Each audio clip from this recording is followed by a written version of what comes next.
Assalomu alaykum azizlar. Mana biz Chortoq yo'lidagi obyektimizni tugatib berdik.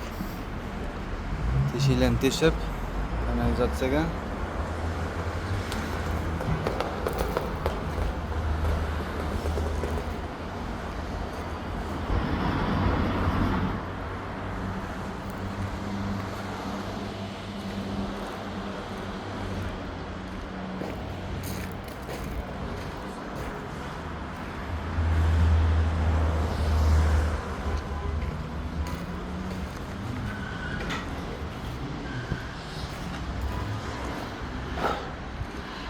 Mana baholasa aytaverasizlar, uklonni qilib, hammasini cho'tka qilib teshib berganmiz.